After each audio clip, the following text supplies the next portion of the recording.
자, 무월 운세 시작해 보도록 하겠습니다.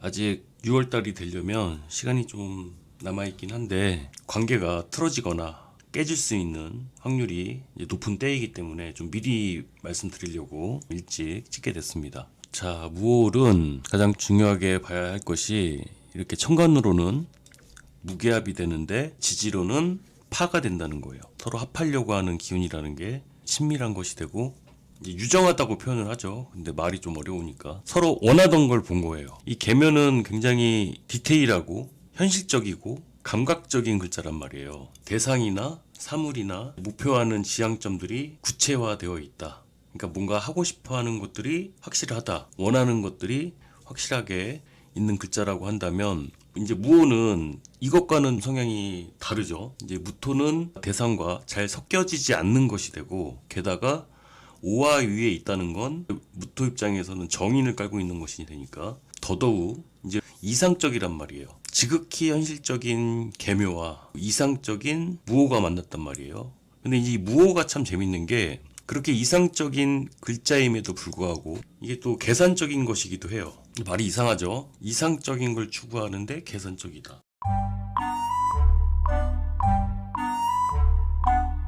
가장 특징적인 게 낮 12시가 되면 이렇게 딱 꺾인단 말이에요. 꺾인다. 그리고 이런 표현하는 걸 별로 좋아하진 않지만 오화가 말이라고도 표현을 하잖아요. 말이라는 게 어때요? 한 방향으로 전력 질주하다가 방향을 갑자기 확 틀어서 다른 쪽으로 이제 뛰어가 버리는 특징도 있단 말이에요. 그 특징을 잘 봐야 된다는 거예요. 오화가 낮에 정점을 찍고 꺾인다는 거. 그리고 말도 한 방향으로 뛰다가 다른 방향으로 튄다는 거. 이러면 어떻겠어요? 순간 변할 수 있다는 거죠. 정점을 찍고 꺾인다는 거예요. 자, 천간으로는 무토가 뭐라고 그랬어요? 만약에 연애라고 본다면 플라토닉한 정신적인 사랑을 추구할 것 같은 글자인데 이게 정점에 다다라서는 확 이렇게 바뀔 수 있다. 자, 이런 특징을 갖고 있는 오화가 묘를 만났다는 건 묘의 입장에서 묘목도 식신이란 말이에요. 천간으로 무게합까지 돼 있으니까 진짜 반갑다 친구야 같은 거예요. 너 어디 있다가 지금 나타난 거냐? 라는 느낌을 받을 수도 있어요. 일의 진행에 있어서도 그렇고 인간관계의 진행에 있어서도 그렇고 이제 모든 일들이 정말 순조롭게 돌아갈 것 같다. 뭔가 합의가 잘 이루어질 것 같다라고 하는 시점에서 서로의 입장 차이가 이제 드러나기 시작하는 거예요. 묘목이라는 건 뭐예요? 묘목이라는 건 굉장히 습한 글자란 말이에요. 습한 글자. 묘목이 습한 글자인데 오화의 열성을 보게 되면은 묘가 삐뚤어진다요. 삐뚤어진다. 야, 묘가 삐뚤어진다. 그리고 묘목이 생긴 것만 봐도 이렇게 양갈래로 나뉘어져 있죠. 이렇게. 올해의 특징적인 게 또 이분화되는 것들이 있단 말이에요. 하나로 모아졌던 것들이 이분화되는 그런 성향을 또 갖고 있고 또 묘는 토끼잖아요. 묘를 토끼라고 그러는데 토끼도 뛰는 방향이 어때요? 막 이렇게 여기저기 막 뛰어가는 방향을 종잡을 수가 없죠. 근데 오행적으로 보자면 목생화가 일어난단 말이에요. 천간으로는 무게야, 지지로는 목생화가 일어난단 말이에요. 어렵게 설명했지만 간단하게 말씀드리면 지나치게 감정적이 될 수 있다. 극대화되는 거예요. 이 감정적인 것이 극대화된다. 많이 일어날 수 있는 게 바로 실망이에요. 실망.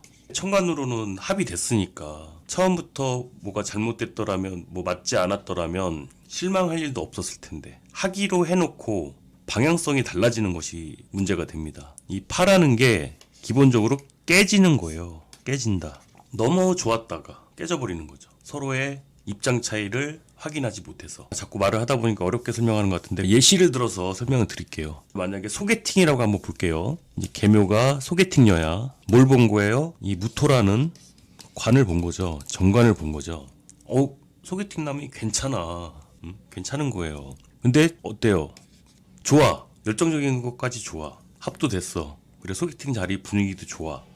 근데 지나치게 열정적이죠. 무호라는 것은 그 높이로 따지면 굉장히 높이 있는 관이고 좀 거만스러워 보일 수도 있고 하여튼 그런 정말 그럴 것 같지 않고 젠틀한 남자가 소개팅에서 끝까지 가려고 하는 그런 이상한 행동을 보여줄 수가 있다는 거죠. 그러면 계묘의 입장에서 내 입장에서는 만난 지 얼마 되지도 않았는데 끝까지 가려고 이게 말이 되냐. 그런 상황이 오면 이렇게 깨질 수가 있다. 뭐 예시가 적절한지 모르겠습니다만 충분히 그럴 수 있다는 거예요. 그리고 이게 부모와 자식 관계라고 본다면 오랜만에 같이 시간을 보내려고 근데 막상 애들 보러 갔는데 애들이 너무 바빠. 실제로는 만남이 잘 이루어지지 않는 거예요. 약속이 깨질 가능성이 높다는 거예요. 왜냐? 묘목의 생각이 따로 있고 오화의 생각이 다르기 때문에 그래요. 이게 뭐 열습해진다고 하는데 습해져서 문제가 되는 건 처음에 약속했던 것과 변해서 깨진다. 그러니까 누구 잘잘못을 따지자면 사실 둘 다 문제가 있는 거죠. 무호는 계묘한테 부담을 줬고 오화의 열성으로 인해서 이 묘목이란 글자가 지나치게 기형적으로 모양이 변형이 된다는 거예요. 계묘 입장에서는 식신이잖아요. 식신이 기형적으로 변한다. 무호가 보기에는 계묘가 지나치게 자기 위주로 뭔가를 한다고 생각할 수가 있겠죠. 반면에 계묘 입장에서 본다면 너 때문에 내가 이렇게 행동하는 거라고 하겠죠. 사람 그렇게 안 봤더니 오히려 실망을 하게 될 수 있죠. 그러니까 서로가 실망할 수 있는 그런 조합이 됩니다. 아까도 말씀드렸지만 애초에 기대를 안 했다면 아무런 문제가 되지 않았을 수 있는데 처음엔 너무 잘 맞거든. 지금 말씀드린 문제는 사실 인간관계에서 많이 발생할 수 있는 것이 되죠. 가장 주의해야 될 것은 지나친 기대를 하지 않는 것이 좋다. 그리고 너무 성급하게 행동하시지 않는 것이 좋고 근데 이게 상황이 반전되는 것을 뜻해요. 그래서 제가 이전에 재회운을 상담하시는 분들한테는 일단은 술 먹고 전화 오기 좋은 때잖아요. 누군가의 연락을 기다리고 계셨던 분이라면 그렇게 감정적으로 욱해서 연락 오기 좋은 때예요. 일단은 재회를 할 수는 있는 모습이 되는데 이제 거기서 조심하셔야 될 부분은 이런 것들이죠. 내가 생각했던 것과 내가 원하는 모습으로 재회가 되는 것은 아니다. 보통 이렇게 재해를 원하시는 분들 같은 경우는 상대가 뭔가 굉장히 뭐 무릎을 꿇고 반성하면서 돌아오길 바라는 그런 이상한 심리가 있단 말이에요.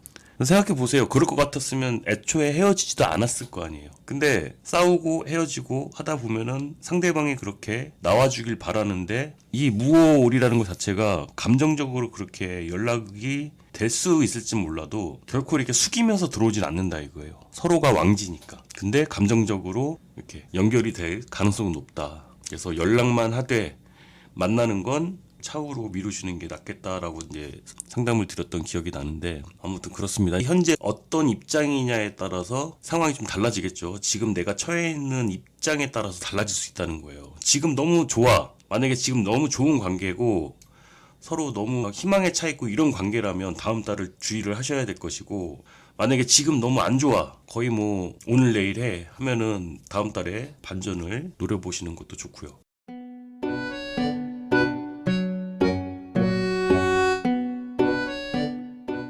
무오월에 일어날 수 있는 일 그리고 주의하셔야 될 일에 대해서 간략하게 말씀을 드렸습니다. 그리고 계속 이어서 일간별 운세 들어가기 전에 이제 흐름이나 이런 것에 대해서 계속 이어서 말씀드리는 것으로 하겠습니다. 자, 도움 되셨다면 좋아요 눌러주시고 다음 내용 궁금하시다면 구독 눌러주세요. 감사합니다.